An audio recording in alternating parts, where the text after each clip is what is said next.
ECOWAS to ratify Memorandum of Understanding on Maritime Security.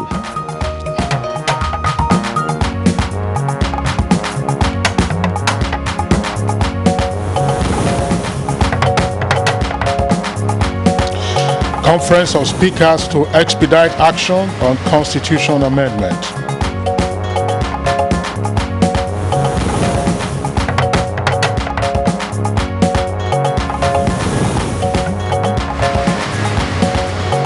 Federal government expresses dismay over increasing number of medical doctors migrating abroad. President Muhammad Buhari has already put in place Health Reform Committee. We need to convert brain drain into brain gain.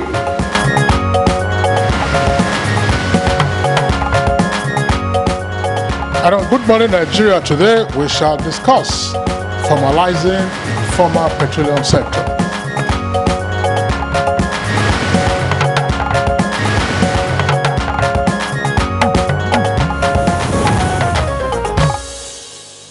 It is no longer news that Nigeria's formal petroleum sector cannot provide the required products to cater for the needs of consumers in the country. Hence, the nation's resort to importation to bridge the gap.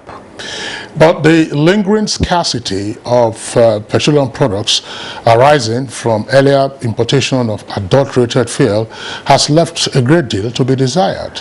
And this is indeed because the importation of adulterated products had caused untold hardship to Nigerians in the last couple of weeks. Now, aside from damage to vehicles, the nation has also suffered a lot of economic losses arising from the lengthy queues of motorists for hours and in some cases days in search of fuel. All right, and in addition to that, some businesses have closed shops, while others have reduced their hours of operation due to scarcity and even the high cost of petroleum products in the country. And that product, of course, is more specifically AGO, that is automotive gas oil, otherwise known as diesel. Now, analysts believe that the informal petroleum sector of the nation's economy is capable of bridging the gap in supply of petroleum products, particularly of diesel, if that informal sector is properly streamlined and coordinated. This is based on the fact that some artisanal refineries could help the country out of the current challenge of refined petroleum products, if their operations are integrated. And constantly, I've been wondering the possibility of integrating this informal sector. Where is it going to start from? Is it by issuing licenses to them? Is it by buying more equipment for them, because what they're using now is their own developed technology and what have you? So how will they be keyed into the mainstream of petroleum refining? Very pertinent questions you have raised there, Kirian, and that is the heart of the conversation that we are having this morning. Yesterday, of course, we had what you may refer to loosely as the first part of the conversation, because we were considering the current scarcity and high cost of diesel. I'm sure you are aware that in most parts of the country, diesel sells for around about 700 naira a liter. And the Manufacturers Association of Nigeria and NASIMA have all raised alarm that this is impacting their businesses negatively. We also indicated that a number of businesses have already reduced the hours of operation. For instance, radio stations in parts of Lagos that used to operate for 24 hours have had to reduce their schedule on account of the scarcity and high cost of diesel. But it was out of that conversation that the whole idea arose that in the Niger Delta, these artisanal refiners are indeed suppliers of products that are usually recycled. We had Senator Itan as one of our guests in the program. And they are really key in this connection, because it takes place in all the states that make up the Delta region.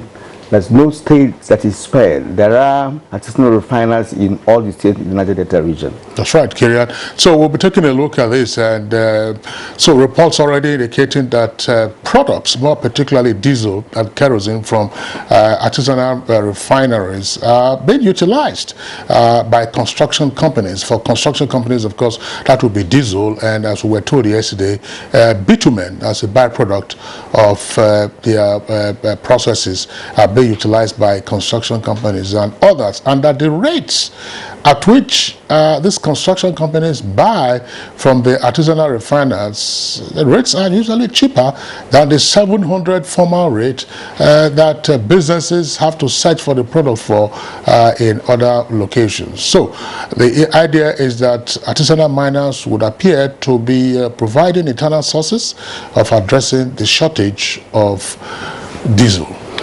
So what should be done to formalize the informal petroleum sector? How would the byproducts of the informal sector be dealt with? What methodology will be better to handle the situation? How would license be facilitated for them to facilitate their operations? These are some of the issues we intend to deal with as we discuss formalizing the informal petroleum sector on today's edition of Good Morning Nigeria. My name is Kirian Umayo. Thank you for joining us. And I'm Kingsley Osadolo. I join my colleague Kirian to also welcome you to Good Morning Nigeria on the network service of the Nigerian Television Authority, reaching you live from our headquarters studios in Abuja, the nation's capital. As always, we'll have our complimentary segments, and these include newspaper review and others. Right now, here is Tessie Omeri, who has the highlights of the morning news. Good morning, Tessie. Good morning, Kingsley, and good morning, Kieran. Hello, Nigerians. Here is the morning news. President Muhammadu Buhari has joined the Muslim community, residing or working in the State House at this year's Ramadan Tafsir. Chief Imam of the State House Masjid, Ustaz Abdul Wahid Suleiman, is leading the spiritual reawakening activity. Has the duty of example. He has the duty of leadership. By the admission of everyone, we are challenged by a number of things. So our hope, our prayer is that these tests we are going through, these challenges that we face, all of us as citizens, all of us as believers, may continue to seek the favor of God, that may we never again be challenged on such a scale. Coastal member states of the Economic Community of West Africa, ECOWAS, are finalizing a memorandum of understanding for a regional strategy on maritime security. At an engagement in Abuja facilitated by the ECOWAS Commission and the European Union, impediments to the actualization of the regional objectives were analyzed. There is a regular presence of naval ships from the European Union member states in the Gulf of Guinea. For Navy and Coast Guard to enjoy the benefit that this equipment will deliver, a passage has to be cleared through the port. The ECOWAS Commission has already written to each government to request the waiver of import duty. And this should not be a problem, as long as procedures are followed and the relevant partners start the discussion and also get an agreement for the sharing of these reefs, and also try to develop the modalities of the training in the material and the way to capacitate the member states in order to be able to use them appropriately. Federal Road Safety Corps has activated processes for an effective collaboration with the Nigerian Postal Service NIPOST to ensure that all national driver's license holders and applicants of vehicle number plates provide addresses that are verifiable, confirmed and validated before they could be given the products. This collaboration became effective when the Postmaster General, Nigerian Postal Service, Dr. Ismail Adebayo Adewusi, paid a courtesy visit to the FRSC. And apply for replacement of driver's license and put your current address. So that means if your address has changed, there must be a regulation that compels you to make sure that all these instruments you have mentioned now bears the same address. I want to assure you, sir, that with what we have done now, by the second quarter, before the end of the second quarter of this year, Nigeria will have a functioning digital postcode solution, which we will all be proud of. Information and Cultural Minister Lai Mohammed says the coming on stream of the Dangote fertilizer plant and the petrochemical refinery plant will boost energy and food sufficiency in the country. The minister said this when he took a tour of the fertilizer plant and the ongoing building of the refinery in Ibeju, Lekki in Lagos State. With the coming on stream of the Dangote fertilizer plant, Nigeria is now self-sufficient in the production of urea. In fact, Nigeria is now the leading producer of urea in Africa. The Dangote fertilizer plant is already exporting to the US, Brazil, India, Mexico, and Argentina. We were all fortunate today to witness a ship being loaded with urea for export to Argentina. As the Honorable Minister mentioned, he talked about the enabling environment for business. If that is not there, businesses cannot develop. It's a win-win situation for everybody. And now to legislation matters. Expediting legislative actions on the review of the Constitution as forwarded to all state houses of assembly by the National Assembly tops agenda at the meeting of the Conference of Speakers of State Legislatures of Nigeria in Ibadan, the Oyo State capital. The conference, however, found the exclusion of the state policy in the resolution of the National Assembly and the exception of our democracy is an important endeavor which will be taken seriously. The one that is generating more issues is that of the autonomy of the local government. We've been talking about devolution of powers, and I think this is just an opportunity to achieve that, even though we are not there. Involve your people. That is why public hearing is very important. When we go to engage our various governors in the states, it's a time for us to wake up and actually have this conversation. It is existential. It strikes at the very existence of our country. In talking health, the federal government has expressed dismay over the increasing number of medical doctors migrating abroad, as well as citizens who embark on medical tourism. To stem the tide of these twin evil in Nigerian health system, the Nigerian Medical Association has come up with proactive solutions at its maiden annual lecture in Abuja. Already put in place Health Reform Committee. We need to convert brain drain into brain gain. And it's only right, just, and appropriate for Nigerian Medical Association to take the lead, being the leader of the health team. Nigeria can do better for us. It is quite unfair that we put in our best for the country and then we are not recognized per se. And that's the news for now. Good morning. Nigeria continues with Kirian and Kingsley after this break. Thanks for watching.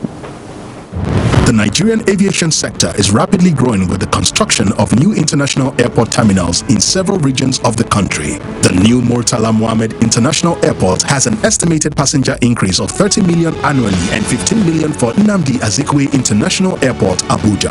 Malam Aminu Kano International Airport is also expected to open new frontiers for the region with more travel capacity for the annual Hajj, while the new Akanu Ibiam International Airport, Enugu, avails more business opportunities connecting the industrial cities in the region to the world.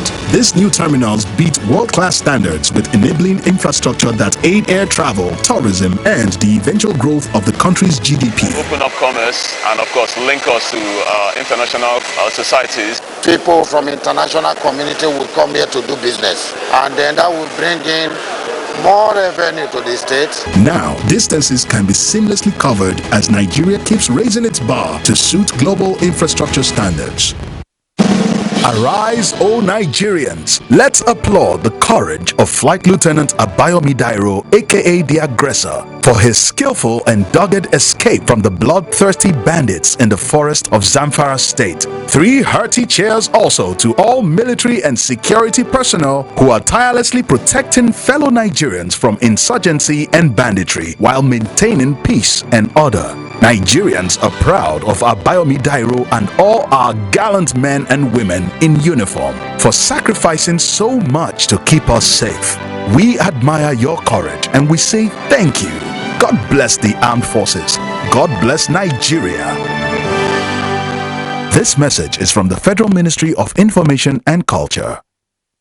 Contemporary times require practical skills to remain competitive and relevant in your organization. Therefore, take advantage of NTA TV College Short Proficiency courses to sharpen your professional skills. Basic Broadcast Accounting and Auditing. Date 4th April to 15th April 2022. 2 weeks. Audio Engineering Operations and Maintenance. Date 18th April to 29th April 2022. 2 weeks. The course fee for the 2-week course is 150,000 Naira only. Accommodation inclusive. The venue for all courses is the serene and secure environment of NTA TV College near Old Government House, Rayfield, Jos. For more inquiries, please call 0803-314-4383 or 0806-980-9807. NTA TV College, Jos. Training you to be the best you want to be.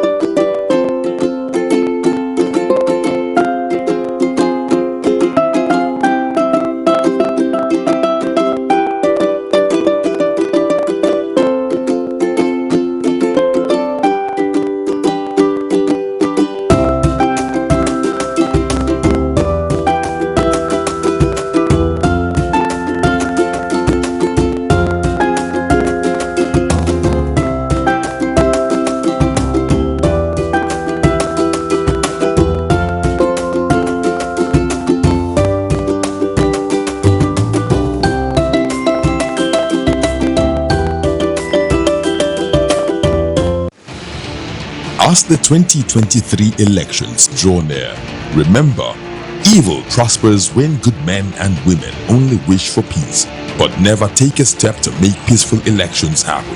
Are you a father? Are you a mother? What are you saying to your children as elections approach? Have you warned them not to let themselves be used to cause violence? Have you explained to them what the consequences of electoral violence might be? Do your part to make peaceful elections happen. Talk to your children.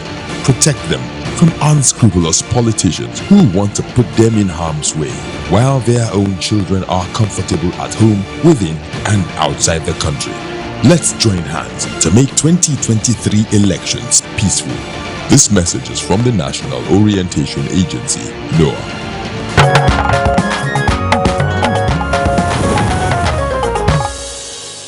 All right, we thank you for staying with us on Good Morning Nigeria for today. Now, let's talk business. Value of rubles continues to decline in the wake of Russia's invasion of Ukraine, just as the European Union plans to cut Russian gas imports by 2/3 before the end of the year. Details of expert submissions on this development on Business News with Comfort Amodu.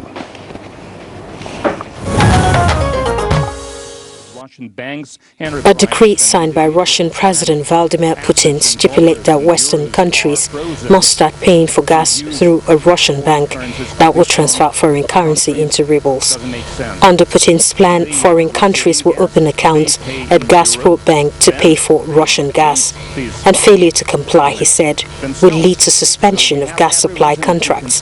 These sanctions have led to spikes in prices of commodities as shortages abound amid coming winter. For Africa, wheat and other commodities are also getting expensive.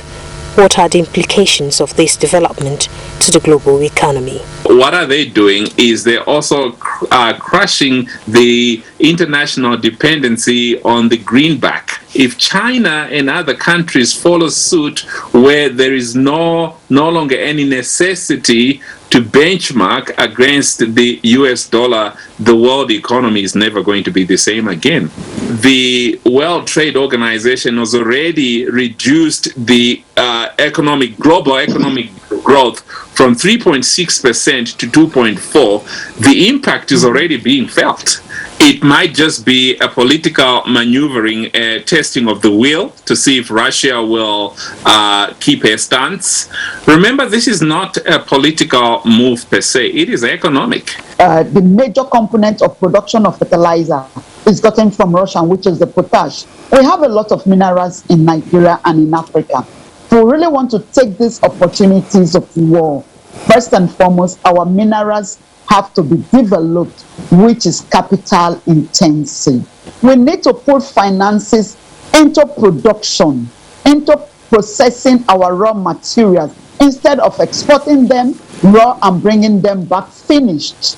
The experts suggest that countries should look inwards to develop their resources as other nations begin to consolidate on homegrown solutions like China Trade Payment System and recently launched Pan-African Payment and Settlement System, PAPS, among other solutions. With Business News, Comfort Amadu. Thank you very much, Comfort, for the business package. Up next, newspaper review.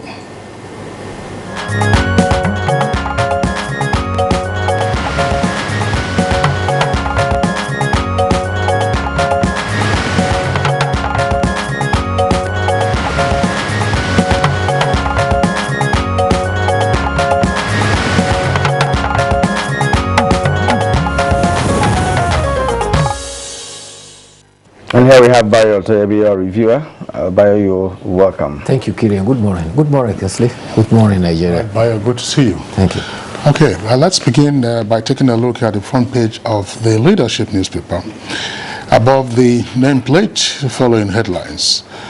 NIN SIM, 72 million subscribers barred from making calls. Train attack, reps grilled security chiefs today. 146 passengers unreachable. Federal government ASU trade blame as strike enters 50th day. Saraki, Tambuwal and Mohammed move to block zoning and PDP may favor consensus. 2 earpieces, US extradition. Abakari lends fate June 14th. Nigeria's total debt could hit 50 trillion naira. That's according to a report. And the lead story says, I think we are having the wrong paper on the screen there. I'm talking about the Punch newspaper. And you seem to have the leadership. And the lead story for the Punch has a double-decker headline. It says, heavy criticism for federal government as 24 states lose foreign investments. And you have a number of writers to that headline. Foreign exchange crisis, policy somersault, make investment in Nigeria risky, say MAN and LCCI. 24 states attracted zero foreign investment in 2021. Nigeria's FDI dropped by $332 million, according to the Bureau of Statistics. Insecurity scaring away investors. That's according to Benue and Zamfara. A nation heading towards multiple chaos. That's according to JNI. And the photographs there on the front page show President Muhammadu Buhari praying for peace and justice in the country in Abuja yesterday as part of the Ramadan fast. After IG's visit, that's the next headline, bandits abduct 22 along Abuja-Kaduna expressway. After IG's visit, bandits abduct 22 along Abuja-Kaduna expressway. Judgment barring me from public office, fraudulent. Andoaka tells court. Explosive mines killed 789 civilians in Northeast. And that's according to the UN. Brain drain. Nigeria has 315,426 doctor deficit, says NMA. Travelers panic as terrorists sow sorrow, tears and blood on Kaduna roads and rails. 4 Zamfara commissioners' guests killed while breaking fast. Yes. All right, the Nation newspaper. Let's turn to the Nation newspaper. Above the nameplate, Why I Want to Be in the Senate by Oshomole. That's on page 6. Bandits abduct 22 on Abuja-Kaduna Highway. Page 29. JNI slams federal government over worsening insecurity. You find that on page 6. Extradition. Marami cautions court against bail for Kyari. That's on page 28. Now the lead story on the Nation. 2023 presidential ticket splits PDP aspirants into 3 camps. They're the ones for pro-consensus, the ones for power shift, and of course free contest proponents. All right, below the photo story, they have a train attack. 7 passengers still missing, says NRC. That's the Nigeria Railway Corporation. 1.2 million at risk of explosive mines in Borno, Adamawa, and Yobe on page 27. Now let's go to leadership newspaper very quickly. Above the nameplate, MFL not behind branded campaign vehicles. APC stakeholders. That's on page 9. Niger Governor Mons leadership founders mother. All right. Southern PDP governors reject Northern presidential aspirants. Autumn committee decides on zoning today. It's on page 7. Take battle to terrorist enclaves. JNI tells federal government.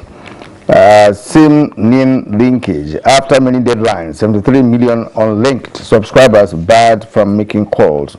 It has 3 riders. Nigeria has 303.6 million connected lines, 198 active lines, 125 million linked lines. Experts fear revenue losses in telecom sector. Rising insecurity sign the SIM-NIN linkage exercise has failed. Of course, they're saying that rising insecurity is a sign that SIM-NIN linkage exercise has failed. That's on page 4. Solido joins prayer to mark end of sit at home in Anambra. Zamfara bandits kill retired DIG staff's son, 3 others from pages 4 and 8. Now let's bring in Bio. Thank you, Kyria. Let's start with the story about kidnapping on the Kaduna-Abuja highway. It may be recalled that the Inspector General of Police had visited the Kaduna-Abuja highway to reinforce the presence of security on the highway and to ensure that the highway is safe. But that reported incident was not on the highway. It was on one of the villages around Jere, along the Kaduna-Abuja highway. In fact, the criminals, some of them were donning military fatigue, and they went from house to house within the villages and raided. That is where they took up 13 persons and took it away. The village was in the area between the border between the FCT, Niger State, and Kaduna State. Well, you see, sometimes when you tolerate criminals, the tendency is that a day will come when your own days will be numbered with them. There have been instances and reports that some of the villages there knew some of these criminals. The criminals come on market days and mingle with the people freely there. But the people were either afraid and they knew some of these criminals and very reluctant to spill the beans about them. Now, the chickens have come home, the criminal chickens have come home to roost, and now they are paying the price. And therefore, the lessons here is that there is no covering up with criminals. When the time comes, they will come for you. Now, going to other encouraging stories, however, 3 siblings, children of the same parents, who are very minor children, who were reported missing at Kabusa, for after 13 days, were found at another suburb of Kaduna at Wuye.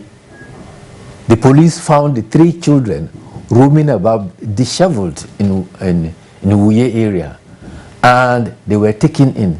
And the DPO remembered that there had been an announcement about 3 children of the same parent missing from Wuye. So they called the DPO Wuye, and he confirmed. So they called the father, and the father said, since the children went missing, he and his wife have not slept for 1 hour any day.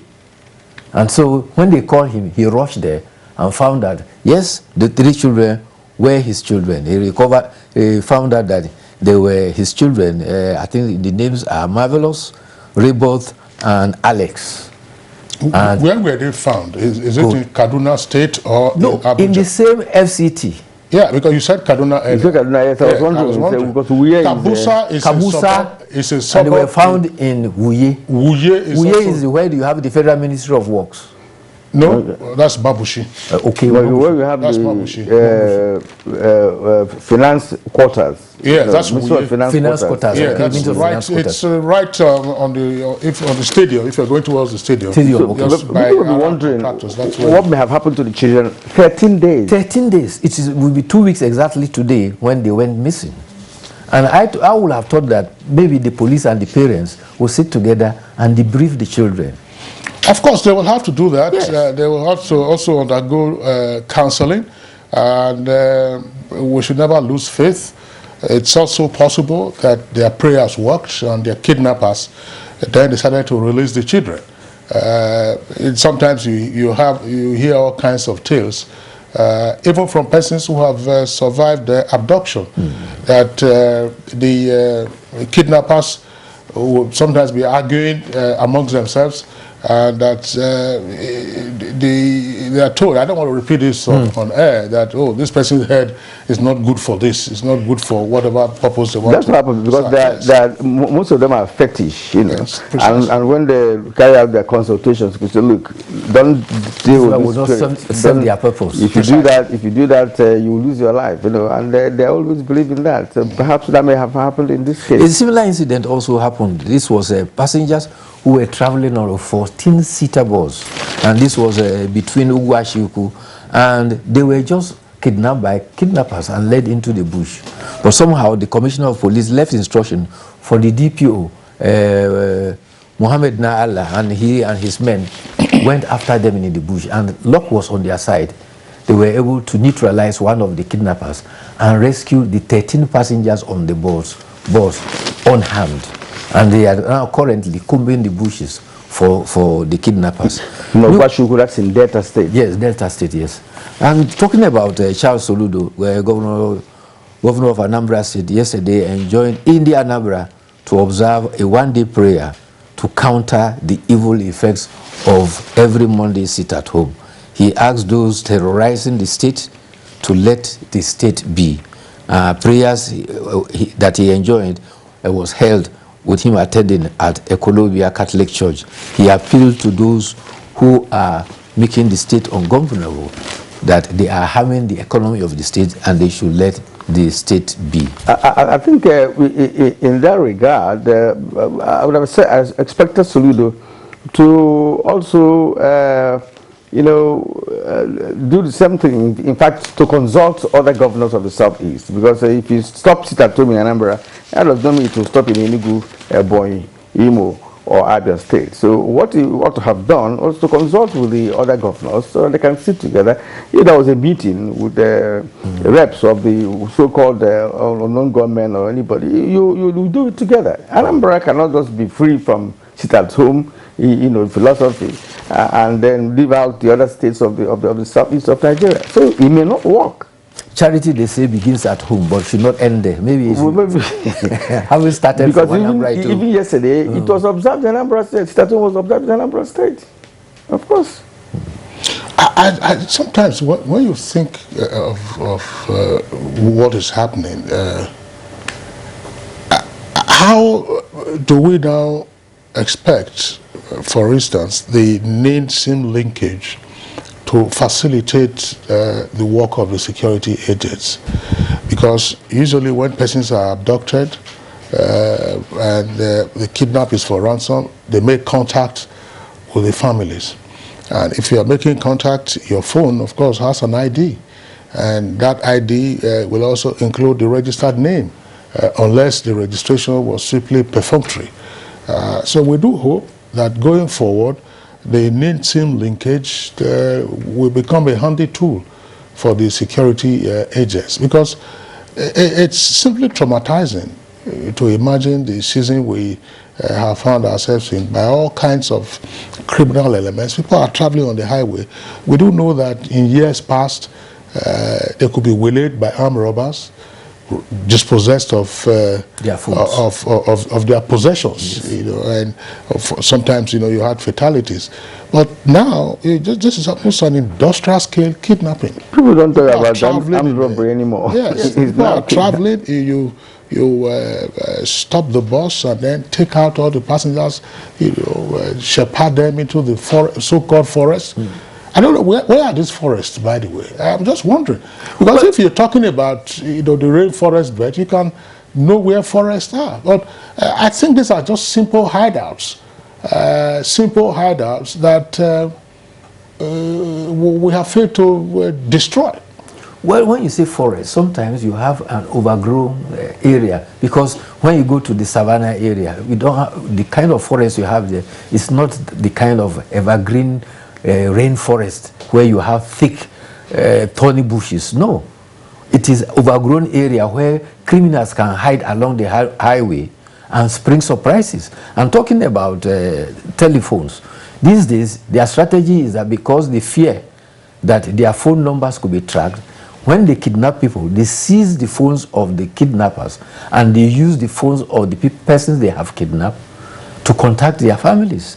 As at yesterday, the Minister of Communication was indicating that so far 303.6 million of telephones are connected in Nigeria. And with the same exercise that was done, they have presently have 125 million connected. And now the alarm is on. But very soon, all the phones that are not linked within the SIM and the NIN are going to be delinked, and therefore they will not be able to actually make use of them. What about the underage, those between 10, 14 or 15 or 16 years, who are not allowed to do the same, the name, who say that you are still under, exactly. So how would that happen? Some people connect their children using phones, so some of them who are in schools and all that. So it will also affect such Nigerians. So what would they do on the 8 children?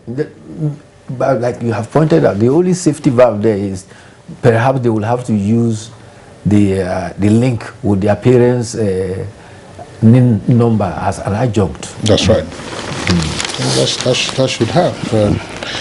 Bayo, in the absence of any other thing, we would like to appreciate you for being around this morning.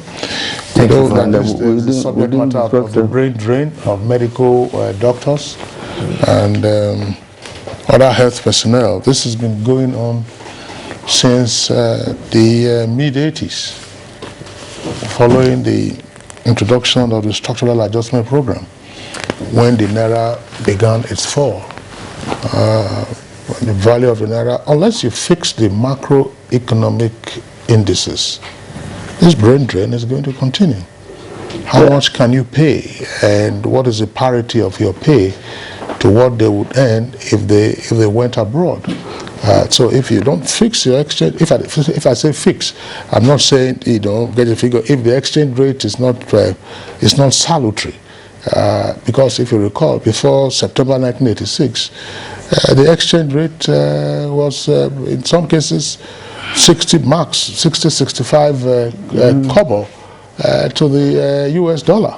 And then on September, it became 3 Naira to 1 US dollar. And ever since, it has not looked back. It just went haywire, and you can see what it is like today. Everybody even talks about the official rate, except for those who want to transact business at that level. The so-called parallel market rate, 600 or something, I believe, or 500 or something, I don't know how much it is. And a person would ask himself, look, what do I do? And how much can the Nigerian environment pay you if you were working here? I think these are the things to fix, and it is virtually for everybody. Once you fix that, then things will. Well, it means, of course, that for you to fix it, one, because if you recall, we killed our economy from 1986. Yes. If you are not producing, if you are not, because we have been deindustrializing. The key argument, the value of our exports. I'm sorry, Bayo. I'm sorry, because some of these issues one will recall vividly. Oh, they said, export, and you have a singular product, and then you forex, which is oil, and the vagaries are beyond your control. And there are other potential export products. That's right. So, okay, but I would like to thank you for the analysis today. We hope to see you again tomorrow for more on newspaper review. You're watching Good Morning Nigeria on the network service of the NTA. We'll take a short break now. When we return, we'll be dealing with formalizing the informal petroleum sector. As the world advances, Samuel Adegboyega University, Ogwa, Edo State, is poised to deliver world-class education rooted in strong academic traditions. In the colleges of law, basic and applied sciences, humanities, management and social sciences, Samuel Adegboyega University is building the next generation of leaders. Hurry now for 2021-2022 undergraduate and postgraduate admissions into any of our NUC fully accredited programs. Secure admission today in one of the fastest growing private universities in Africa. Also note that the university runs diploma, JUPEB, part-time and tuition-free programs. For more information, visit www.sau.edu.ng or call 0705 079 1226. Samuel Adegboyega University, to nurture for discipline and excellence. The counsel of our fathers. My advice to these young people is please do not take us back to those harrowing days. You probably do not know what it is. Nigerian youths, let's build our nation together.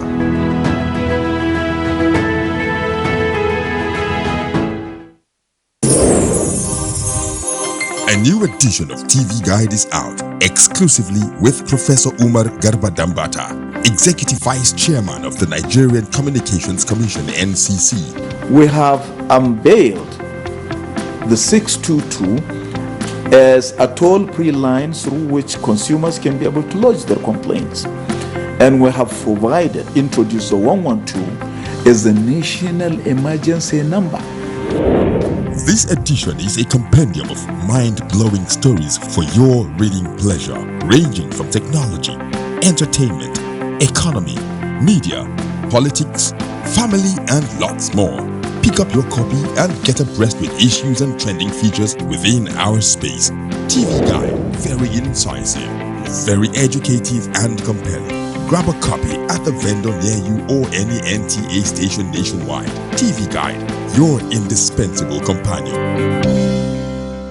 Candidates who are interested in gaining admission into NTA Television College Jos for the 2021-2022 two-year National Innovation Diploma Program are to apply for admission through the Joint Admissions and Matriculation Board, JAM. The courses available for application include film and television production, broadcast journalism, and television engineering technology. Such candidates must have a minimum of 5 O-level credits in relevant subjects including English language and mathematics. For more information, please contact NTA Television College, Jos, or the marketing department of any NTA station nationwide. Registrar, Announcer. As the 2023 elections draw near, remember, evil prospers when good men and women only wish for peace, but never take a step to make peaceful elections happen. Are you a father? Are you a mother? What are you saying to your children as elections approach? Have you warned them not to let themselves be used to cause violence? Have you explained to them what the consequences of electoral violence might be? Do your part to make peaceful elections happen. Talk to your children. Protect them from unscrupulous politicians who want to put them in harm's way, while their own children are comfortable at home, within, and outside the country. Let's join hands to make 2023 elections peaceful. This message is from the National Orientation Agency, NOAA.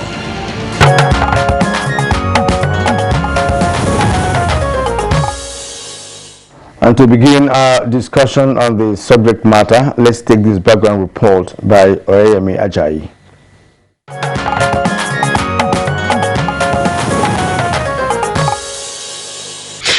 Over the years, the activities of illegal refiners in the oil and gas sector have affected the country's daily output and production of oil, hence reducing the income of the country. The impact of these activities, especially in the host communities of Niger Delta, can be felt and seen in areas of polluted air, contaminated environment, degraded forest, biodiversity loss and high atmospheric temperatures. One major problem the country has been battling with over the years is the pipeline vandalism by these illegal refiners who can go to any length to ensure their illegal businesses continue unabated. Worried by the activities of informal sector, Rivers State Governor Nyesom Wike stormed the forest of some local government areas where he uncovered some crude oil illegally refining sites whose activities have caused environmental challenges in the state. The Office of the Presidential Amnesty Program reveals that Nigeria loses 53 million barrels of oil worth $2 billion to illegal refiners, which is being said to be quite dangerous and alarming, and called for urgent and systematic steps to be taken to contain the effects of informal crude oil refining. As part of solutions to the challenge of illegal oil refineries in the country, some key players stressed the need to scale up activities of the Modular Artisanal Refineries in the Niger Delta region for more economic benefit to the country. And these include subsidization of Modular Artisanal Refinery license by 70% to allow artisanal operators to acquire these licenses. Analysts believe this will formalize and integrate artisanal crude oil refining activities and improve output, thereby ensuring availability of the product in the country. Some of the questions on the lips of many is whether the formalization will put an end to the incessant fuel scarcity in the country. What effect will this have in strengthening the Nigerian oil sector? These are some questions guests on NTA's Good Morning Nigeria will be answering shortly.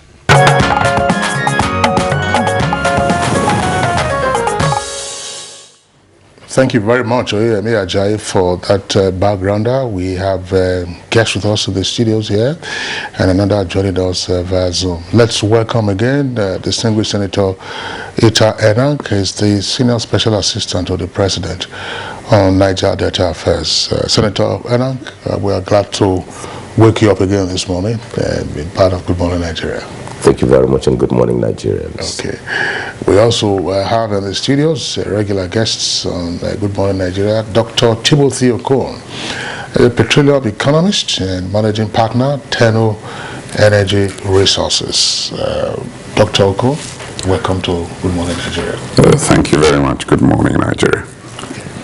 And we have joining us via Zoom from Informal, Professor Akpofure Rumikum, I hope I got that correctly, Vice Chancellor, Federal University of Petroleum Resources, Informal in Delta State. Good morning, sir, and welcome. My apologies if I mispronounce your name.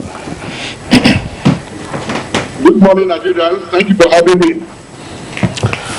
Okay, Professor Akpofure Remruka, I believe we're glad to have you with us on the program. Let's begin the conversation with you. We're here this morning talking about what has now been identified as the informal sector in the petroleum industry, namely the preponderance of artisanal refiners. How much of this, from your knowledge, is prevalent in the oil producing states or communities around the country?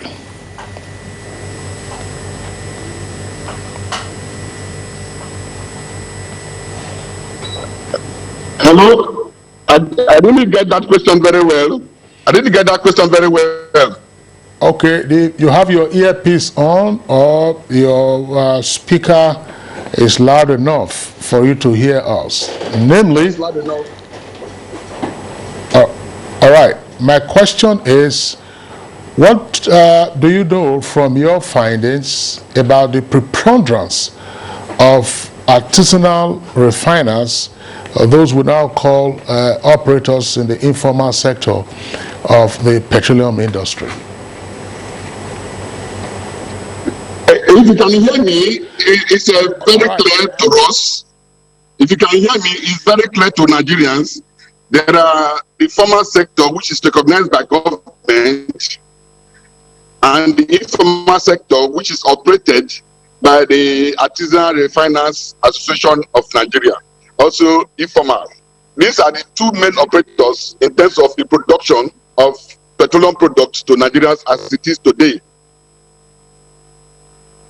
Well, Professor Akpofure, we're going to cut away from you and get our engineers to help you sort out issues about the framing of your face and other issues related to your participation in this conversation. Professor Akpofure, we'll get back to you in the course of this discussion. Now back to the studios. Dr. Timothy Okon, let's get your take on this. And by the way, I mean, just to also indicate that Dr. Timothy Okon was a group general manager at the NNPC. Dr. Timothy Okon, what do we know about the informal sector in the petroleum industry? Okay, thank you very much. I think I'll start with saying that artisanal refining is distinct from modular refineries, and I want to make that very clear. One is a licensed activity that has scale and it's prescribed standards, etc. Artisanal, I do not know. I never knew we had the Artisanal Refineries Association of Nigeria, but I've just heard that today. But there are three characteristics of artisanal refining, at least in my assessment of it. The first is that we're not sure about the source of the crude because there is no way in which the crude is purchased, and certainly so in artisanal refining, it's basically you're having crude sources that are not clearly known and identified and all that. The second is that you have a distillation, more or less a distillation unit that basically just heats up crude. I am told that there is increasing sophistication, the use of generators and things like that. But first, the source of the crude. Secondly, the manner in which the operations take place leads to pollution. And we need to know that crude is a pollutant. It is not something you mix willy-nilly, and clearly the black suit you have in Port Harcourt and all of this, the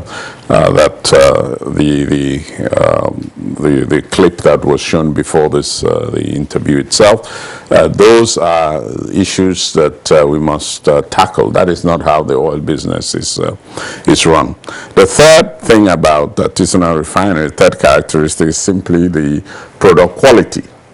Okay, they do not meet any known international standards. So the ASTM standards for whether it's diesel or PMS or whatever it is that you are producing, there are certain standards. Those standards are not met. So those are the three characteristics with artisanal refining. So it's basically a no-no. However, there is a pathway to going to modular refining. Modular refineries were created from a policy perspective, and the policy is essentially to ensure that you have smaller scale refineries. And those, I think there are about three now in the country. I think Niger Delta Petroleum runs one, Walter Smith runs the other. I think there is another one that is either been completed or is nearing completion. There is a pathway for migrating artisanal refinery to the modular, and I do know that there's even financing that can be available through NCDMB, etc., that for these refineries. So what is the correct approach, in my view, is simply that these people that are engaged in the artisanal migrate to that pathway where they are buying crude and of course processing it according to the standards that are required and are subject to inspection and subject to all the environmental controls and rules.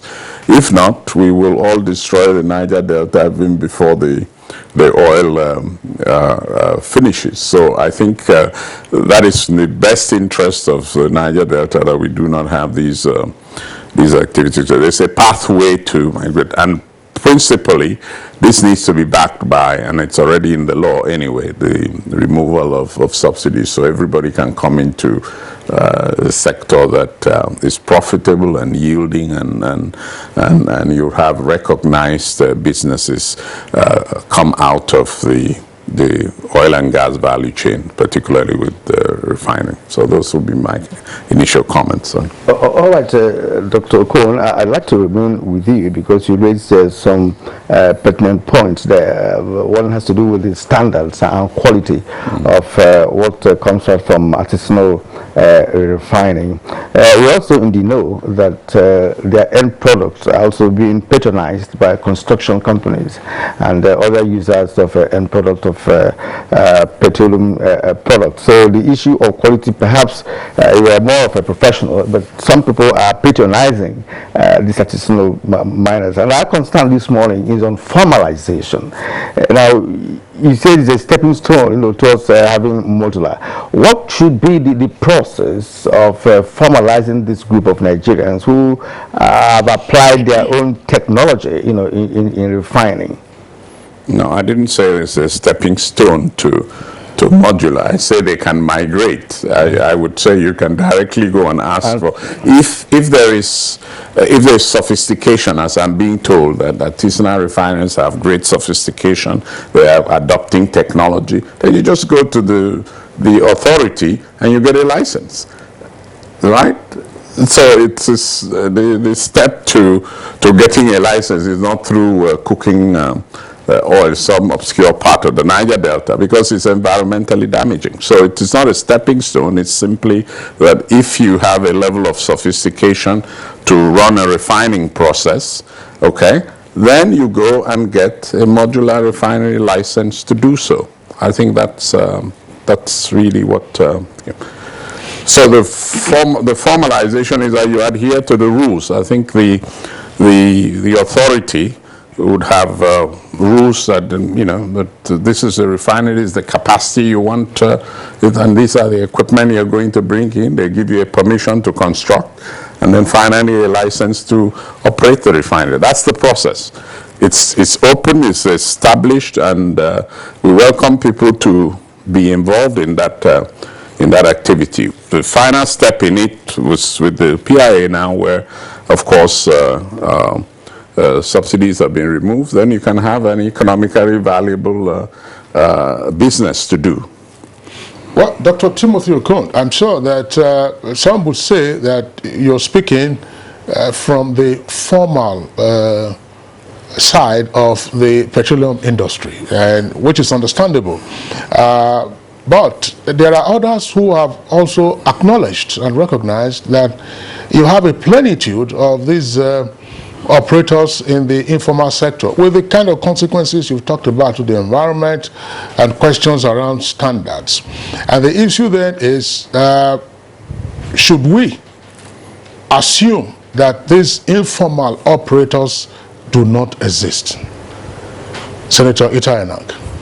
Thank you very much. I appreciate what my brother has contributed, and like rightly commented, is speaking as an operator from the, not an operator, as from the formal sector of the economy. There is the law, there is the constitution, and the law and the constitution operates when all is well. When all is not well, the constitution entitles the president of a country or the government to adopt what is called state of emergency. And those steps, and when you are adopting state of emergency, that you must take those matters before the legislature. Lay it before them that this is the emergency and this is where we are. What do we do next? So in my opinion, where we are in the petroleum refining business, where we are in the energy sector in Nigeria today, is we are in a state of emergency. State of emergency instead of the economy, state of emergency in terms of the availability of funds to pay salaries, it's availability of funds to fund contract and fund projects and get the economy going. That is the state of emergency. And when you are run into this state of emergency, you have to look at other situations.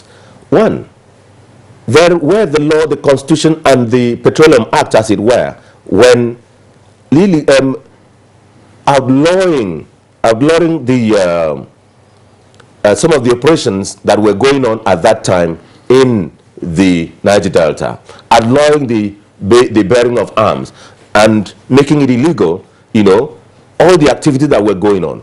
But what did the Yar'Adua administration do? It embarked on the amnesty program, because without it, you could not have had access to this crude, access to oil, access to the to operations. So where we are now in this petroleum or energy sector is that we do not have to suspend the law or the activities in the sector, but we have to acknowledge that in addition to the formal sector, which is regulated by the Petroleum Industries Act, there are other players there which are sought to be covered, but not yet are not covered. And yet, these are the persons contributing to the sustenance informally of the energy petroleum sector. And so you have to find a way of accommodating them for the purpose of the survival of the country and survival of the economy. Now, you are not inviting them. They're already in existence, and they're telling you, look, we are in existence. This is what we're doing. And you are indirectly, this persons and the formal sector is indirectly taking the product and output of these informal players. Like it's normally said, is just like hiding and taking it, and yet you call it the formal import. Now, I just believe that where we are is there is a state of emergency in the economy. We are losing crude. How do we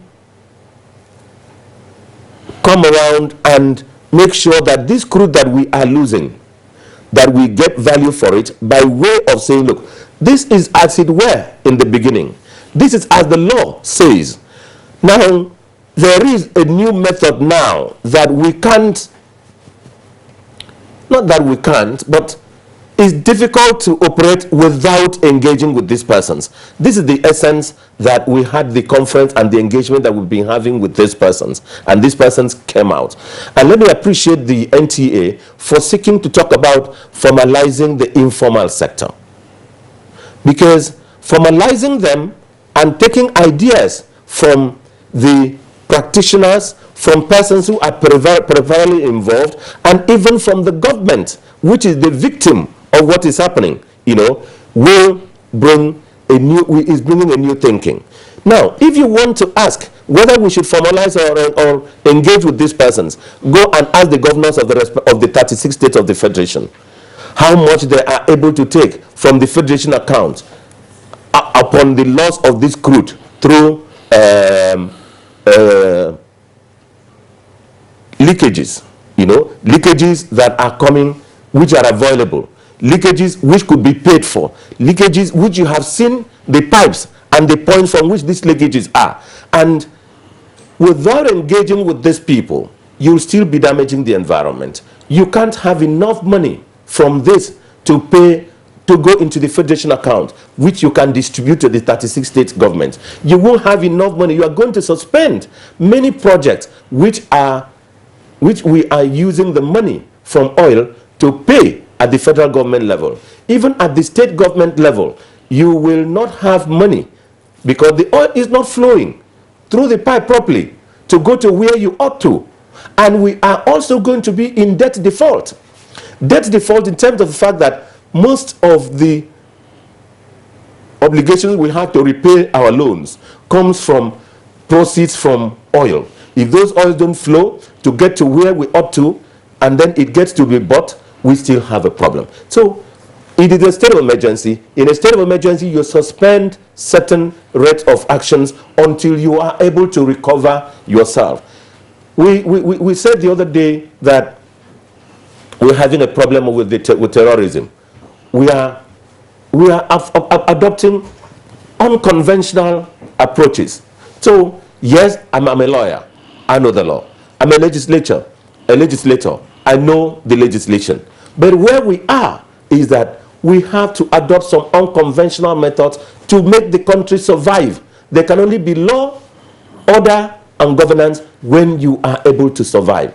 And that is why I'm saying I agree that we must find appropriate method of formalizing the informal sector. I'm not saying it is right. I'm not saying crude is not lost. I'm not saying there's no theft. But where we are now is that we must adopt what is practically practicable. Yes, and going by what Dr. Okon said, that it's possible for those involved in that artisanal refining to get a license and, of course, and get themselves involved in modular refining and all of that. And from what I've said, it's not that easy. Something has to be done, especially with the Petroleum Act and all of that, to be able to accommodate these individuals. And I've had a course to interact with them in one of your conferences, and to be honest with you, they are sophisticated, they are knowledgeable in this area. There are no two ways about it,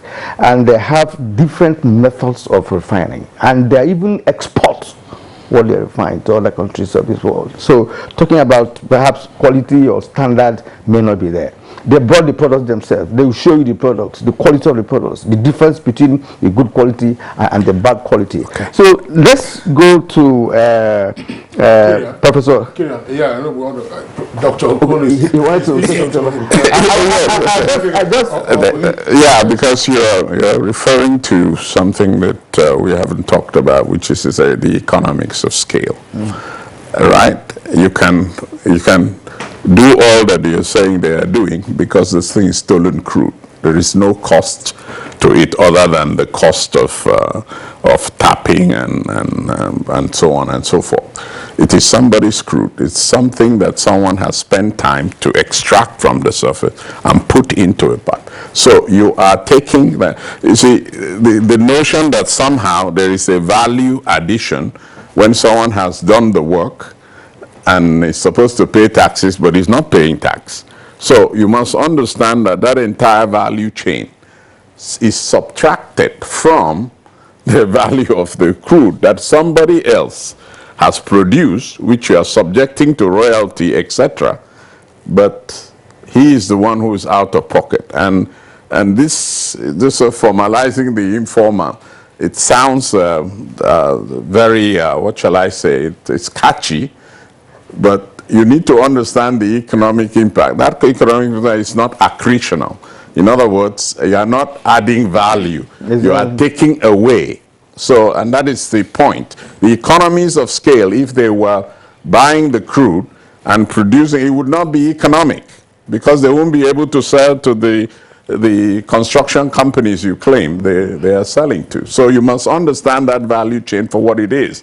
It is one in which you are taking something that belongs to someone else, okay, and then selling it, and you want to formalize that sort of a business, then we might as well... Exactly. I think that from what Senator Itaina said, that if it is eventually formalized, they will not have a proper access to crude oil, pay for it, refine it. The important thing here is that we are lacking. That is, you go then and you buy the crude from those who produce it. Exactly. That is the upstream. That is when that is when they must have been formalized. They can now have access to crude oil without stealing it. They buy it. The issue is that we have shortage of these products in the country.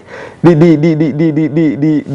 we have is not satisfying local consumption. That is not the basic issue here. No, that's a market thing. It's a supply and demand situation, exactly. But which if you allow prices to fall, you sort out but the you seem problem. to be importing a greater percentage of what you require locally here, which is the anomaly we're talking about. Well, let's bring in Professor Uruke here. At the initial time, we were unable to get you properly connected, right? And now I'm sure you have listened to the other guests. Let's also get to know what you know and understand about artisanal mining, artisanal refining. You have indeed told us that we have Artisanal Refining Association of Nigeria. Tell us more about it. Yeah, these are a group of youths who are into using the technology of producing what we know as kankai in the Niger Delta. They use the technology of producing kankai to separate the complex mixture of crude. They work together to target what is known as the diesel, popularly called diesel. Those are what we call the domestic miners. They call themselves the domestic miners. They get crude from the suppliers. They are not the ones who own the crude. They buy crude from suppliers. The suppliers are the people who have, this or another group of people who have a direct contact with the pipeline or with the source of crude. That is why you can find out that some of these mining, the illegal sites, these crude oil sites are very far from any petroleum pipeline or petroleum product pipeline. They are located very far from, so they expect their suppliers to bring their products to them, and they pay. They pay for them, and after that they refine using that old technology of separating binary mixture of that of kankai, which has only alcohol and water. Based on that technology, they are able to separate the other products but target only the crude, the diesel, and abandon every other product in the refinery process. That is exactly the fundamental issue. So when we talk about formalizing the informal sector, it's a complex process. It's a very complex process where both the suppliers of crude, the operators of these refineries, domestic refiners, have to be brought on the table. Government has to involve them. Then upscaling their crude method to recognize other fractions that could come out from the petroleum refining, the crude oil refining. So these are some complexity, because if you formalize them and then you give them, you operate and then upscale their process to recognize other fractions, who will buy the crude and at what rate? Like what the petroleum economists just said, we need to look at the economic of scale. Will it be beneficial to them? Will it be beneficial to them? Some of these are some of the fundamental questions that we have to take up. What will prevent the suppliers from stopping their business? Because the suppliers of crude, they are also into business. The refiners of crude, they are also into business. We've all agreed that yes, they supply diesel. If you go to Port Harcourt today, you will see the long truck of tankers waiting to collect diesel from them, protected by the military. So the issues are very complex. When the suppliers stop supplying diesel crude, what do you do to incorporate them into this formal sector that we're talking about? The laws have to be looked into. The PI Act is there before us. So it's not just an issue of, yes, informal sector has been formalized and therefore they cannot be recognized. No, it goes beyond that. Where we are looking at upgrading their technology, which the Federal University of Petroleum Resources can provide. We can provide that. The other chains, other value chains also in the process can also be incorporated into it. Because the environmental issue is of great concern, especially when the military uses the method of destruction of these illegal sites. That is the issues of the fire that occur in the axis. The issue of fire of this and soot that degraded the environment. So all these are issues that must be considered when we are looking at bringing them into the formal sector. Thank you. Professor Akpofure, thank you very much for your contribution. Pretty clear now, except that I'm sure, I hope our viewers will recognize your face more clearly. You seem to be looking up like this. If you can sort that out, that would be great for us. Fantastic. A lot better now, a lot better. That's great. All right, Prof, let's just stay with you. What has given rise to the proliferation, if you may, of the artisanal refiners in the Niger Delta? Unemployment, sir. Simply put, is unemployment. Unemployment among the youths looking for means of livelihood. They are doing it basically for economic reasons. They are aware of the death rate of these illegal refiners. They are aware. They know the head axes because some of them have lost their lives as a result of cutting of their nostrils with this suit. There are records of death of these operators, but they have thrown that to the wind. So it is for economic reasons they do it. So that is exactly when there's economic benefit, there will be proliferation. Today in Nigeria, there are people who now pick plastics anywhere, even in practice, because an economic value has been placed on that waste bottle. Once you have an economic factor placed on any material, the proliferation will definitely be there. So the proliferation of miners, of these refiners, is simply because it provides means of livelihood to them. So if you train them, if you pull them out, like what I said, you're in the other forum, if you pull them out and give them the requisite training to be fitted into the formal sector, and the formal sector is to be able to accept them, they will stop. They are not happy doing it. So someone go and look at their skin, you will see rashes, skin infections all over their body. Take a trip to them and ask them one-on-one, they will tell you of the head accents they are exposed to.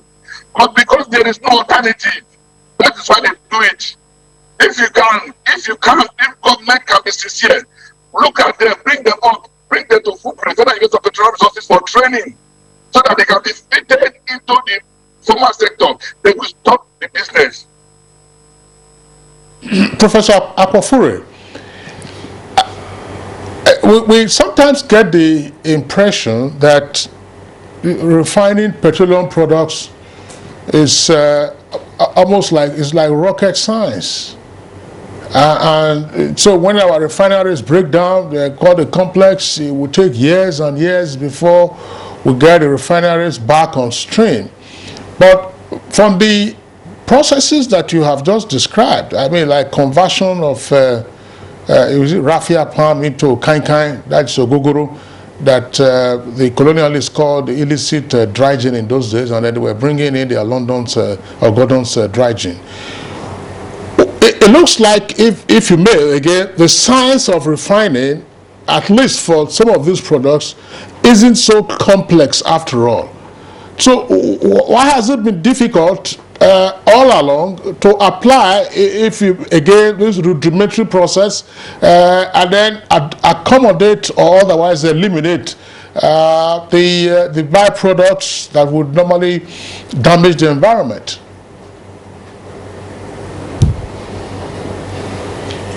You may agree with me that until a problem comes up, nobody thinks of an alternative.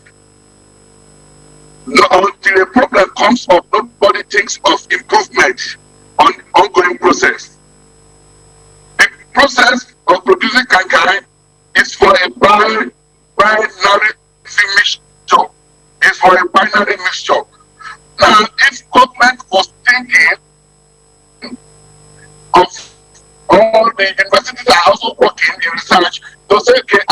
upscale?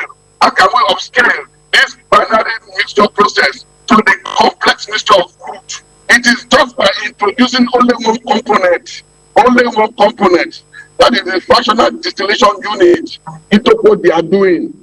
Just once you can incorporate that, then you are able to get more products from that refinery process, which is actually the principles of modular refinery. That is the simple principle of modular refinery. Modular refinery takes care of some other products that comes at a very low level, which is actually different from the conventional refinery. So all government need to do is to say, okay, these refiners, let us set up modular refineries. Let us upscale what they are doing to a modular refinery kind of system, and then let them buy the crude from NMPC or the source. Then make sure that even the syndicates, the high-level syndicates who are involved in crude oil theft, there are people who are involved in crude oil theft. There are organizations, there are syndicates. Their ship is in the high sea in the Niger Delta. There are vessels at the high sea in the Niger Delta. So this groups also supply them crude, which they take and sell illegally to those vessels. The government is aware of the presence of those vessels in the high sea. That is why we find out that there's a dwindling production of crude also. These are some of the dimensions we have to look into. There are a lot of complexity in the trade along the system. So when you stop the sales of crude oil, when you start selling crude oil to these local refiners, very good. Part of the suppliers to those syndicates at the high sea that are guided by the military, that are protected by the military. How do you close that gap also? So there are a lot of fundamental issues that government need to be sincere, and all because they are all involved in the chain. Let them come back on the right table and tell everybody that yes, this thing must stop. It's affecting our economy. It's not just how much crude oil does this modular refiners, these local refiners consume a day. How much? Talking of filling a vessel of taking illegal crude out of these stores of Nigeria. So the technology to upscale, they are valuable. We are available. We are ready to do that, to upscale their local processes to such that yes, other components can be recovered. Well, really, Kingsley, the question you put to him is very apt, because over the years we've been hearing about turnaround maintenance, of refineries and what have you. To date, the 4 refineries we have in the country cannot refine optimal, meaning that the gap, that these not illegal refiners now, artisanal refiners that are fueling is unbelievably huge, and that is why they have patronage in that area. I've had the experience of talking to them actually, and in fact they have information to give. They have information, and if anybody is thinking that this is going to stop, you are not saying the truth, because they own the creeks. They told me that, look, there's nothing anybody can do to stop this operation, except, of course, government comes up to formalize them, to recognize them, and now, of course, they will stop. For some of them who have been there and out, they will tell you that in a night, he can refine well over 7 trucks in a night. So that tells you the humongous nature of what they're doing.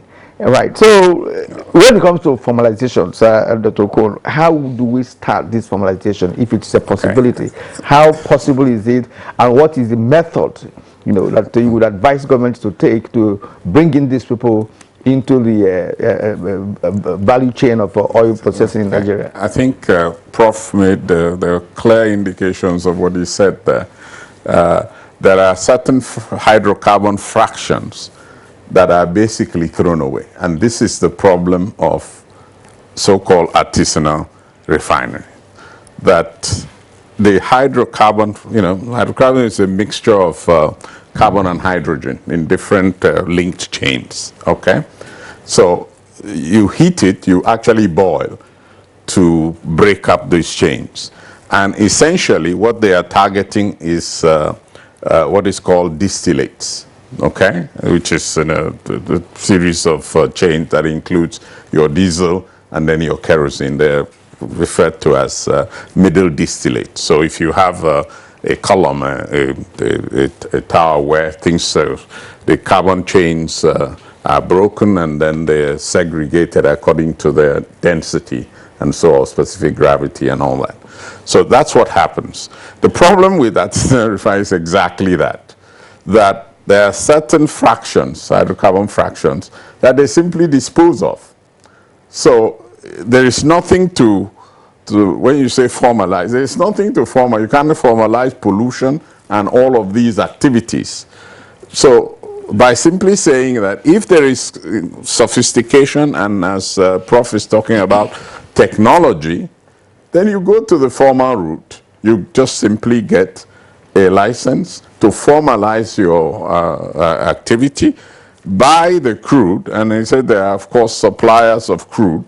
Of course, those are the people who do the hot tapping of the pipelines. At the other day, about 120 hot taps on a particular line. So it's a sophisticated operation, and I understand what Prof is saying.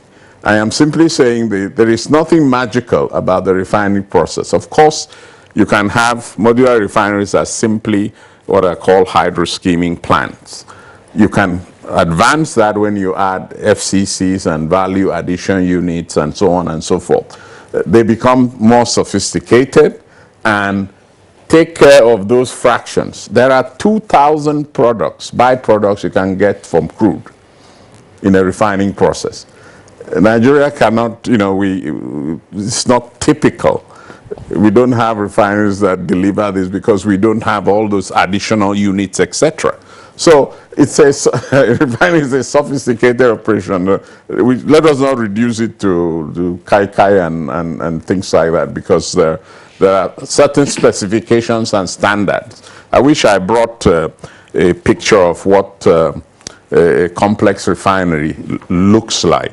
But essentially, you start with the CDU, and then you have other units. What is a CDU? A crude distillation unit. So the artisanal refinery is simply that distillation unit. It doesn't have additional units to give you the value. And that is why there is a huge value loss. For a barrel of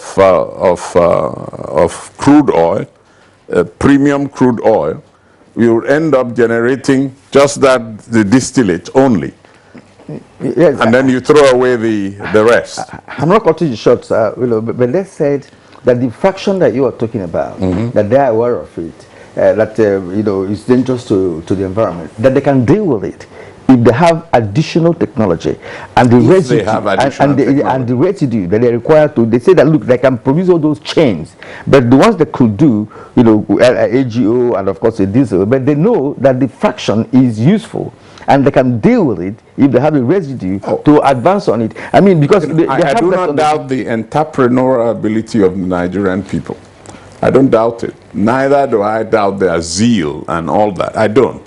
And I can tell you, and I believe very much in some of what Prof was saying, that unemployment and issues are driving people to wherever they can earn a living. But I'm just simply saying that there is a route. The route is not artisanal refinery. It is modular refineries, for which I think there are quite a number of licenses that and there are innovative ways in which that can be made. But the primary thing is that people ought to be able to buy the crude at its international price, because there is somebody who is producing it. That is the point I'm trying to make. You are also, we want investors to come into the country. You do not want to say that I have found the oil, I'm producing it, and then there is a value chain that is, what do you say, that you want to formalize, but that value chain is based on the theft of my product. Okay. Dr. Okon, we are told that the advent of modular refineries would be a game changer in terms of the supply of refined products. More particularly, AGO will be available, kerosene will be available. But how do you explain that despite the number of licenses that have been issued, only about 3 or 4 of those modular refineries are up and running, and a modular refinery isn't a complex refinery? Well, it's again, how do you raise capital to do this? And I think NCDMB, through its the board and the funds, have assisted some refineries. NNPC is assisting some refineries, and I think in the next couple of years that we will have some of those come to fruition. But there are specific and very good terms, fiscal terms, for people who are interested in modular refineries. And I think that's, but generally the refining business is not as profitable as people think it is. It's only profitable if of course you're using stolen crude or not buying it at its premium price. So the migration towards more complex refineries is simply that the FCC units, which has the catalytic crackers and so on, those cost a lot of money to put into the system. And that's why refineries cost billions of dollars to build, because it's much more than just a simple distillation unit. Why? Okay. Because those units cost a lot of money, and refineries also use a lot of catalysts to enhance some of those processes. For example, some of the other parts of the fractions that you're talking about can only come out if you use a lot of catalysts, etc., and catalytic regeneration and so on. So those processes are not cheap, and there are licenses that you need to get for them. That is really what makes a refinery very expensive. You have to go and get the licenses from top companies in the world, and they don't give you their license for free. Okay, sir. Thank you much indeed. We'll come to you at the end of the break. Kingsley, you and I were on site when we had a similar conversation that had to do with the modular refinery, and we were informed that the one that is running in Imo State at the moment, they can only produce diesel, and only produce diesel. But we are wondering, is it just diesel? What about other byproducts like PMS and what have you? The PMS is regulated price, so diesel is not regulated. But so, now, why? So you don't want to. But diesel is scarce now and pretty expensive in most parts of the country. Well, I know it's expensive, but scarce? No, diesel is scarce. Okay. Manufacturers Association of Nigeria and LCCI and NASIMA are saying they can't access diesel, and where they are able to access it, the price is 700 naira per liter, and this is nearly a 300% jump in price from January. All right, let's take a short break now. When we come back, we will continue with the conversation. You're on Good Morning Nigeria and the network service of the NTA. Don't go away. Kilometer Lagos-Ibadan Railway is the first double-track standard gauge railway to be built in West Africa. The Mobolaji Johnson train station is a masterpiece, an infrastructure that is gradually becoming an iconic building in Lagos State.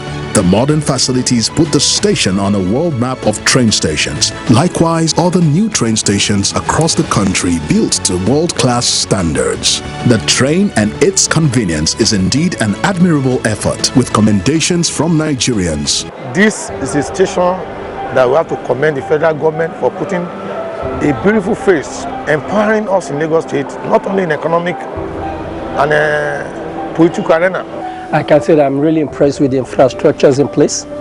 Kudos to the Minister of Transportations, kudos to the federal government. Truly, good things are coming out of Nigeria, and the federal government is deserving of all the applause. The OCI Foundation International, with the support of the Nigerian Cancer Society, the Office of the Nigerian First Lady, the Future Assured Foundation, the First Ladies Against Cancer, the Sweet Home Humanitarian African Foundation, and other esteemed partners, present the Savvy Breast mobile application. a game changer in the fight against breast and cervical cancer. The first of its kind anywhere in the world. Life-saving, unique, innovative, educative, interactive, engaging, and informative. Designed by a Nigerian for Nigerians, for everyone. Male, female, old, young, rich, poor. It sends customizable reminders for cervical cancer screening and breast self-examination. Top Nollywood star. It locates breast and cervical cancer service providers at discounts from any village, town, city, or state in Nigeria. It is free. Download it now on all iOS and Android devices. Just type in Sevi Breast. It is free. Share it now using the share button on the app menu to friends, family, and work colleagues across all social media networks, including WhatsApp, Facebook, Twitter, Instagram, emails, etc. It is free. A token from the OCI Foundation International to all Nigerians. We rise by lifting others. Living in Nigeria. This message is from the Nigerian Television Authority, NTA. The counsel of our fathers. I believe we have fought one civil war too many in this country. So those who experience it will run away from it. Nigerian youths, let's build our nation together.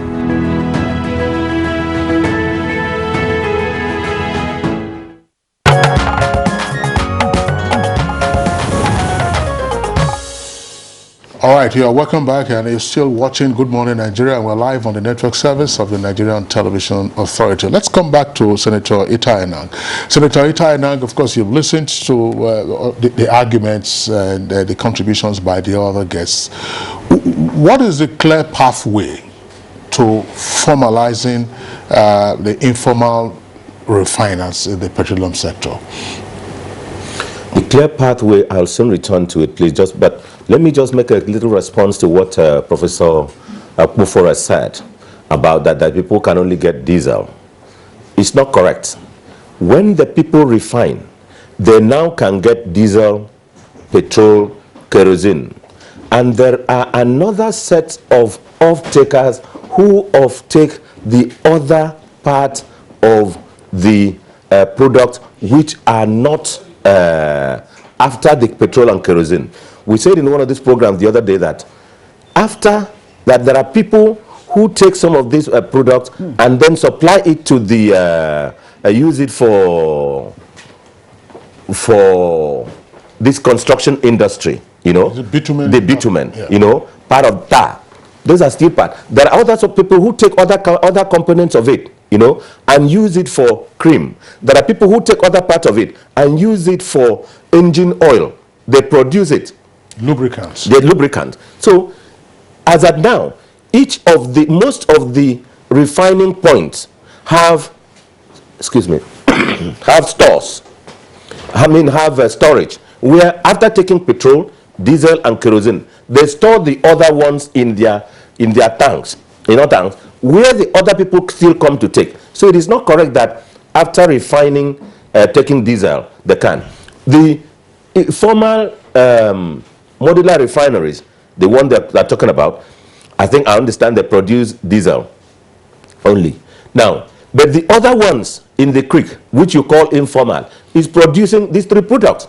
And we had a conversation and engagement with some of the security agencies. I will not be detailed about them today.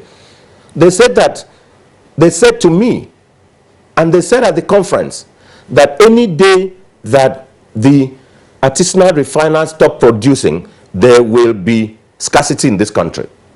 And let me say what I know, that part of what seemed to have caused the initial crisis of scarcity of petroleum products in January or so was like sanctions that these boys were doing to Nigeria. I'm sorry to say this, but because the boys just went on break and were trying to relocate at that time to safer locations from Port Harcourt. It was sanctions for what happened in Port Harcourt. If you go to Port Harcourt now, and that enabled them to go and upscale more of what they were doing from the pole fire to the boiler and to the generator methods. Now, if the modular refinery, which you call Formal, can only produce diesel, and yet we need diesel, kerosene, petrol, and other products, and these boys are able to produce it and supply to the country, and you still say that, look, these are illegal, let us say that we are in a state of emergency. We just have to engage and form and meet with them and integrate them in however we can do it. Now, there is this question of that the crude is stolen. The crude are not stolen by the boys who refine. There is a chain in this product. Because I've had meetings and series of meetings with them, finding a solution to the Nigerian economy. It's not stolen, it's not taken by them. They are simply supplied. The class of persons who take the crude, who hot tap, is different. Those are, when it is hot tapped, part is given to these people and they pay. The chain of taking the crude from the point from the point to the refining point is what they pay for. They pay for the route. I know what I call the route.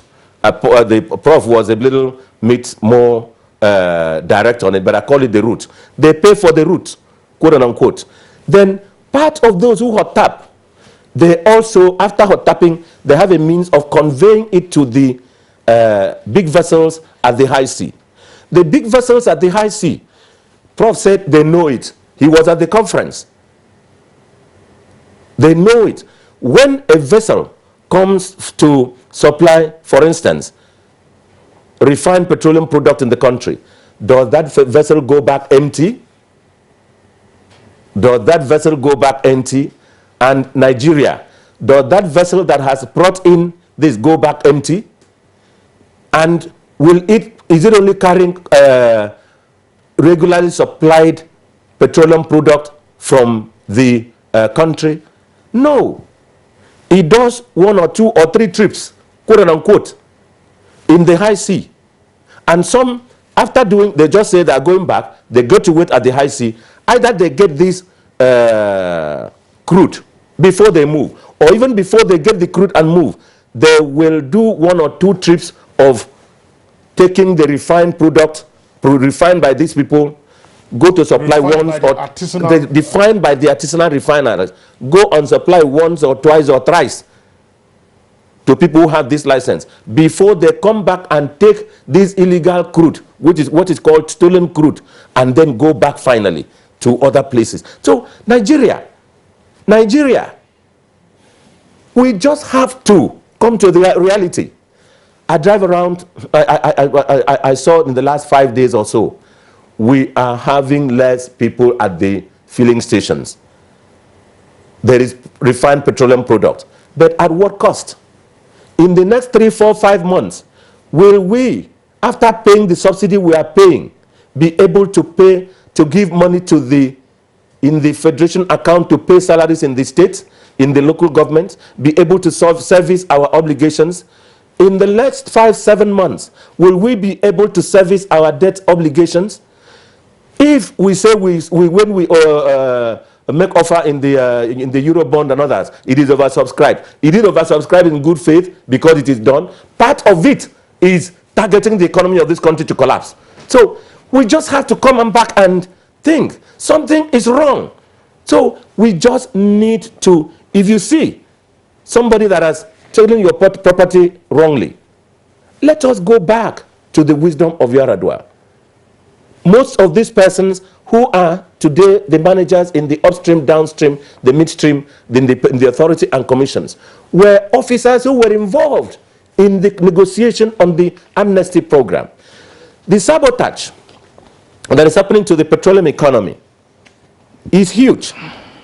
And I'm worried that, we are worried that most of the oil majors are divesting from the country.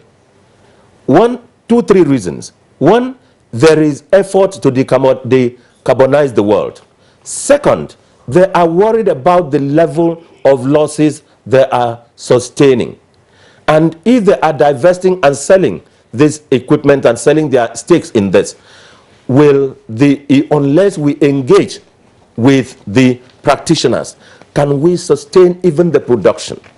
If we, after these people divest, they divest and give to people, some of these persons have some slush funds which they are investing as a means of perhaps engaging these funds, not because they have capacity to sustain those operations.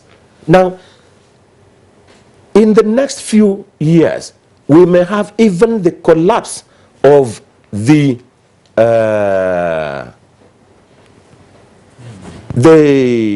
drilling sector, so that oil itself will not even flow. So there may not even be something to steal in the pipes. There may not even be something to refine illegally. So now that we still have all these windows, engage with them. My brother, the petroleum economist, Dr. Tim, was saying he was defining modular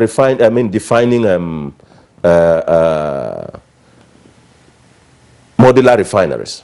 That modular refinery is the one that can produce petrol, diesel, and kerosene, and that these ones are artisanal. Whether you call them artisanal, whether you call them modular, which is more modular? The one that produce only diesel.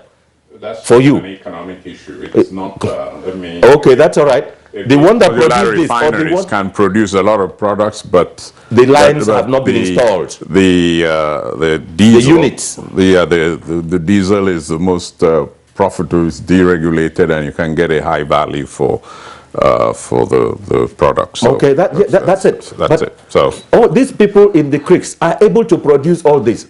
Not that they are attempting to produce. They have produced, are supplying to you. You are buying, and you are using it in your industry, and you still call them illegal. You still say you wouldn't engage with them.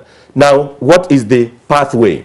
The pathway is, at our conference, we suggested that the federal government should set up a body that will be made up of National Agency for Science and Engineering Infrastructure, which will look at the technology these people are using. And with Federal University of Petroleum Resources Forum, where the Vice Chancellor is on this program, we should be made of the Ministry of Science and Technology, should be made of the people in the petroleum industry, should be made of other persons who will look at the technology these people are using, upscale them, and make sure that it is integrated, it is formalized, so that it is not only when a refinery is fabricated in Texas or Germany that it can work. After all, if you go to Texas, if you go to Germany, most of the brains that have fabricated, that have done these refineries, which we say is going to, are Nigerian brains. They're Nigerians. And these are the same people that Petroleum Technology Development Fund, PTDF, sent to be trained in those countries. And they are back. Petroleum Technology Development Fund. Senator Itaina, I just wanted us to talk about this very briefly. What role can state governments play in setting up modular refineries or upscaling the activities of the artisanal refiners? If we say that, states are setting up airlines and so on and so forth, what can they do? Because these resources are right there behind them. Yeah. In the conference we had, which we made some recommendations, and part of the recommendations we made was that the state governments, the government of the respective states, should create refinery parks in their states, and that each of the state governments should have like a model, adopt like a model of and sponsor, mentor a refinery, a model refinery park, a refinery park and refinery, so that they can engage these hands and also be part of producing and refining, so that they can. Some of the states, like Akwa Ibom state government, started that process. I think it was started under the government of Obong Goswill Akpabio, and it is being still worked up under His Excellency Gabriel Udom's administration. It is being, and I think a few other states have. But others, they should take great interest in this. In this matter, I have started a discussion with the I sought to engage with the Governors Forum on this matter after the conference, you know, and they asked me to send a presentation, a team. I'm sending the team because we just have to make them know, not just the government in the Niger Delta, but the government of the entire state, because what is going to happen after when this crisis goes on, and when we are unable to service our debts, when we are unable to even have enough to pick to the federation account, is that all the states are going to be affected. So the role the governor should play is to come into this matter. Don't say it is illegal. Don't say it is federal government's business.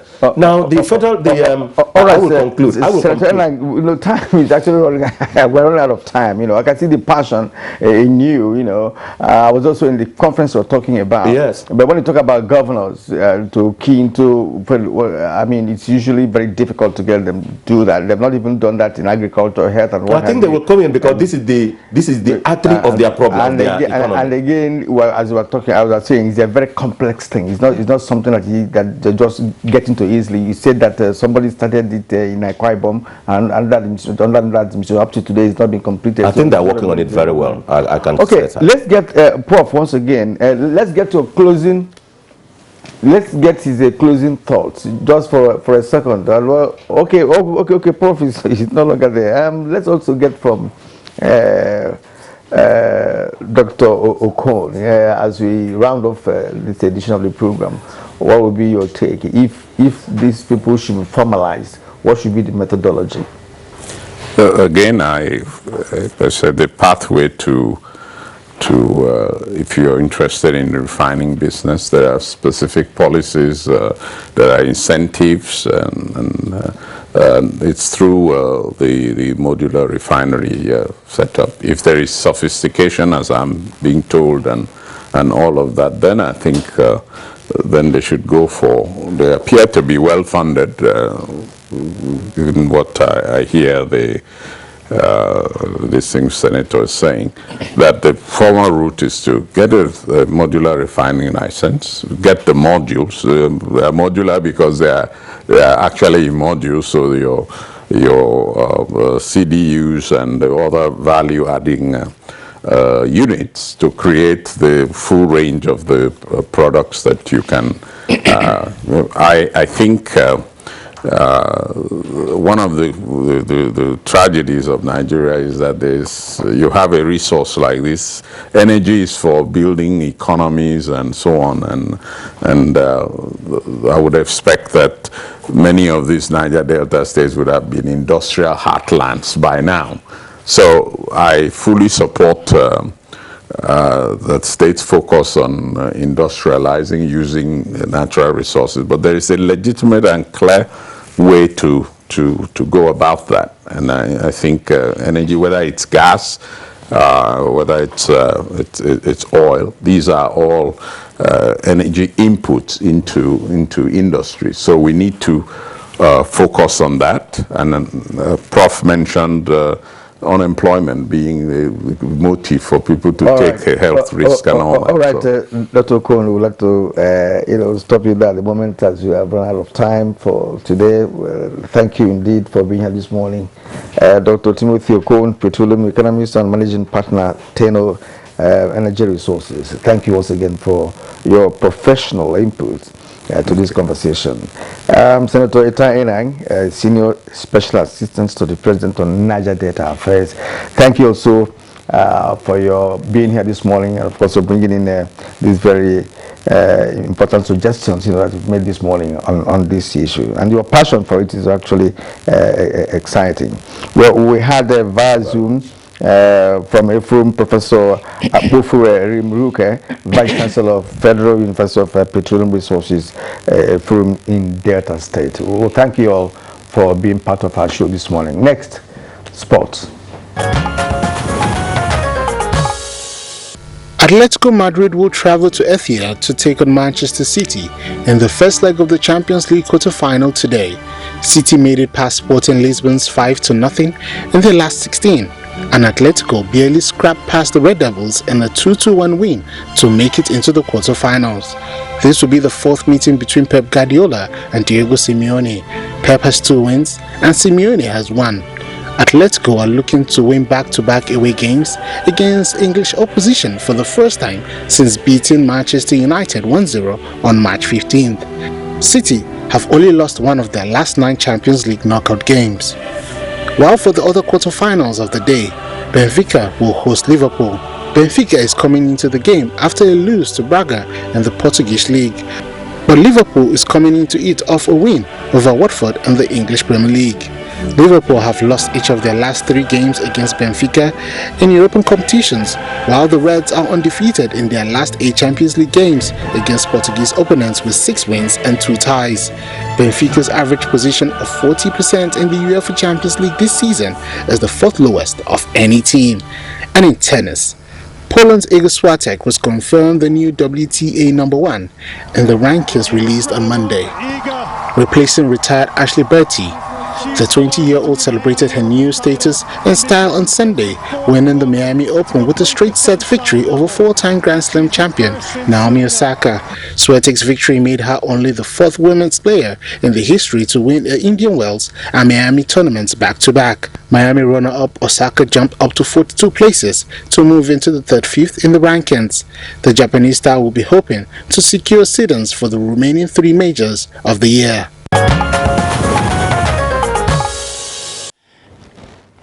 All right, that's it for us on Good Morning Nigeria today. We thank you for tuning in. The program is back tomorrow, same time, 7 o'clock in the morning. Until then, look after yourselves. I'm Kingsley Usadolo. Hello, I'm Killian Umayo. Have a great day.